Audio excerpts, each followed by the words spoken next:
So here we are for the 9th part of Halloween Horror Nights history for Halloween Horror Nights 15, Tales of Terror. And I just mentioned the interactive game that they had that year and how exciting and wonderful that was and how that worked. A couple of other things about the final night of that event that year, on Halloween night. I did not attend that night, as I said, but I understand from what I've been told that at the last presentation of the Terra Queen during the Terra Throne show, what happened was that instead of seeking a victim from the audience, she herself became the sacrifice and sacrificed herself in the name of all of her minions and the people of Terra Queen. And thus she herself disappeared into the dark and will not return again for another 15 years, apparently, from the next time we have a season of the Queen. I would personally hope she comes back sooner. Perhaps that's why we did not see the Terra Queen anywhere at Halloween Horror Nights 20 Years of Fear. Although, actually, I think it's because the prosthetic makeup for the Terra Queen is not something that lasts forever because the latex kind of corrodes, and it was rather expensive to make, and they weren't going to recreate the Terra Queen outfit again just for one character in in the Hollywood Boulevard scare zone of HHN 20 Years of Fear last year. That's probably why. And the motorcycle was, of course, on display in the hallowed past house, but the Terra Queen herself did not make her presence known other than in these artifacts of her reign appearing in the park, even though she herself did not appear last year. But that was the sacrifice of the Terra Queen, which ended Halloween Horror Nights 15, Tales of Terror, all those years ago. And then, also, something else happened that night, or did it? Now I don't remember what I was going to say about that. Anyway, also I wanted to talk about something else, which was there the whole time, not just that night, and didn't really, I sort of maybe hinted at it, but I didn't. The symbols. Each and every one of the different pieces of Terra Queen had a symbol, which corresponded in some way to one of the artifacts. You put them all together and they formed this. Or is it like this? I think it's like this. This was the emblem of Terra Queen. This image was seen all over the place in the park that year. Maybe I should verify how that... Yeah, I think it's like this. And each one is a piece of it, whether it's the blade or a symbol representing the goblet or a symbol representing the, and all of it put together forms this image. This did not come from that year. These two, I have two of them, are actually temporary tattoos that I got last year at the VIP lounge. It was one of the cookies for attending one of the presentations. I have a couple other nifty bits and pieces of memorabilia from that year. Let me look for them. Let's see.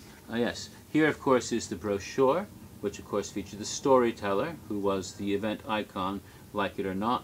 And on the back was an ad for the Frequent Fear Pass. I did get a Frequent Fear Pass that year, but I was a little bit disappointed because it wasn't like this. This is how it looked the year before, the one I got in 14 that has my picture on it. No, you didn't take your picture, they just gave you this. Okay, this is a simple ticket shape. This is the actual Frequent Fear Pass from Halloween Horror Nights 15. That's the one. You can see up here, it's written backwards, but that's the one that I got that year, and I still have it. Valid on September 30th, October 1st, 2nd, 12th through 13th, 16th, 20th, 23rd, 27th, 30th through 31st. So I would have gone on Halloween nights, except I was doing something else that night. I wasn't able to make it. Because I had a ticket that would have been good for that. Oh well. Oh well. And then I could have gotten my name on that screen as well. Oh well. Anyway, let's see. Other things. Yes. I, for the first time, purchased a drinking vessel. Actually, it was the signature drink that year, which was the Bloodberry wine. Which you're supposed to get drunk on the Bloodberry wine at Demon Cantina. And the Bloodberry wine was in this very nice, tall glass, a very you know, has HNN all around it, but here is also the number 15, very brilliantly done, and it lit up. I don't know if I don't know if the battery still works. Oh, yep, it still works. 6 years later, yep. So there it is, very good. And other bits and pieces, of course, was a T-shirt. Well, before I get that, let me take a look at inside of this brochure. As you can see, in addition for an advertisement of the Express Pass, they have the shirts. Now this is interesting. This has an I Survived shirt, and I actually have that shirt somewhere. And this other shirt though, that wasn't widely sold. I never saw it. And according to people, this shirt with the Terra Queen was actually the staff shirt, and it's hard to come by. It really wasn't. I don't think it was actually sold that year. At least I didn't see it for sale, and it was kind of difficult to get a hold of them. I know people who do have them, though. It was the only item that had the Terra Queen's image on it. The I Survived T-shirt, I forgot to bring it out, but I need to show that to you because it's awesome. I wish I could pause and start this over again, so I may have to run get it, and then be left to some dead space for a couple of minutes. But inside is the map. And of course, it's done much more in the form of a map, like a fantasy map, showing all of the various scare zones and houses and shows of Terra Queentis, which is rather cool. It says Terra Queentis down here with the symbol. But they actually, for Terra Queentis, not only themed they themed the places to eat in a unique way. I don't think they've ever done this since then. For example, they had a place to eat in Ironbone Gorge, which is Marvel Superhero Island, and they called it the Fatted Calf. Yes. Rev up your appetite in this raucous biker bar where you'll find hot dogs, turkey legs, and pizza, plus our Bloodberry Rum special drink. It was supposed to be Bloodberry wine. I don't know why it said rum. Because the drink didn't have any wine in it. They didn't want people buying what they thought was wine to find out it was rum. So they put that in the brochure so you know it's what it is.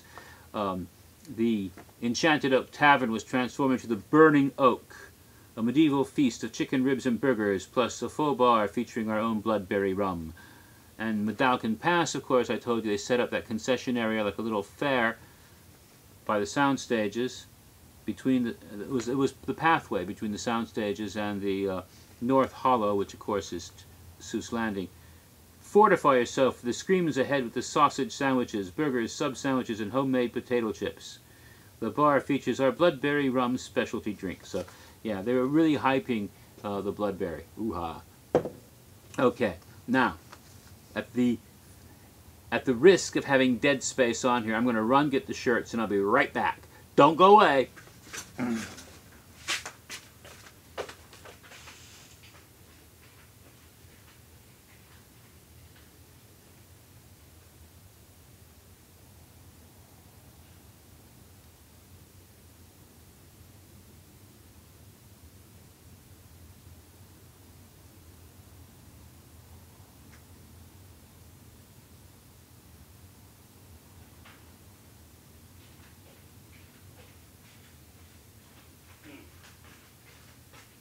Right, I'm back. Hoo-ha! Yeah, I could have had the shirts sitting out here, but the last time I did that, some cat went and sat on them and got cat hair on them, and I was barely able to save them from the dreaded cat hair. Now, there were two shirts I bought that year. Again, I didn't see the Terra Queen shirt, although it's in the brochure. And both are two of my favorite shirts in the entire history of Halloween Horror Nights. The first one says, I Survived on the front with the logo, and it's embossed in that creepy Halloween Horror Nights red goopy bloods plastic that some people hate. But the back is what I really like. Okay, the back shows the art for each of the haunted houses in a circular formation on a weird circular Ouija board. It is Ouija board, not Ouija board, by the way. People always say Ouija, but it's derived from the word oui, which means yes in Francais, and ja, which means yes in Deutsch. And you put oui and ja together, it actually should be oui ja, but no one ever says that. Ouija. So it shouldn't be G, because there's no way you can turn ja into G. Ja, maybe, but anyway, that's just a picking at a nit. So here's the board, really neat one with runes and stuff on it, a planchette covered with blood, and all the different haunted houses. I don't know if you can see it that well here. You can get a better look at them. It's just one of the niftiest designs they've ever had for a house shirt. And the other shirt I bought was this, which is not in the brochure. It shows basically this logo, which has a really neat sort of heavy metal rock and roll looking HHN 15. And on the sleeve, you've got this, it's long sleeve, and it has this design with a skull and a sort of tattoo sort of design on it, which ends at the very bottom. The sleeve is kind of, here you go, at the very bottom with a sort of version of the Terra Queen logo at the very bottom, and a sort of tattoo stylized thing. It's a biker shirt. It's a long sleeved. It's one of the more interesting shirts, and it's one of the most unique shirts. They really haven't done a shirt like this before or since. A little bit of silvery glitter on it too, but that's okay. And these were, you know, like I said, two of my favorite shirts they've ever had at Halloween Horror Nights over the years, and I really like those. Okay, so I think I've covered damn near everything. I've shown you all my stuff and talked about the event, and I think I've covered just about the whole thing. If I've missed something, I'm sorry. So in the few minutes I have left, I just want to go back to what I said at the beginning of the first video for Halloween Horror Nights 15, and that was a message to our friends at Art and Design. Again, I haven't heard back from you yet, so if you would, if you think it's perfectly okay for me to put up my video where I only talk and describe what I heard in the VIP lounge about the Extreme House, if that's okay, then please let me know so I can post it. Otherwise, again, I won't. For now, the video sits in limbo, waiting for me to either delete it altogether or post it on YouTube. And so if you could please let me know, and if you want to do this surreptitiously, there's lots of ways you can do this. You don't have to put a comment on my YouTube channel where everyone can read it. You know, I'm on Facebook. I'm sure you guys know where I am on Facebook because of that whole Legendary Truth thing last year. So you can always message me there, or you can always, and if you don't want me to know what your Facebook page is, or something like that, you can always message me through the person of, oh, I don't know, Emmerich Belasco maybe. Somebody could message me, and that's just as well too. Also, I could get a message on HHN Rumors, or a message over at, you know, Horror Night Nightmares, where I'm registered. I'm sure if someone could send me a message there, and that I would realize it's from an actual person at A&D and not just somebody else. Who knows? Gothwacky could send me a message, and I'll know that that's an official, because we all know Gothwacky worked for A&D before she went into hiding. And she could even send a message. If she doesn't want to send me a message, she could send one to Bob, because after all, Bob is a registered member at HHN Rumors, and Gothwacky has friended Bob on Rumors, so she could always let Bob know, and then Bob could tell me.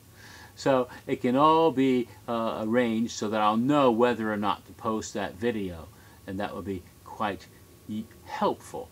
So with that, no further ado, I have now completed Horror Nights history for HHN 15 Tales of Terror from 6 years ago, in the year 2005. Next time, hopefully not too far in the future, I will begin the great reunion of the icons when horror came home to Universal Studios Florida in the year 2006 with Sweet 16. Till then, sweet dreams.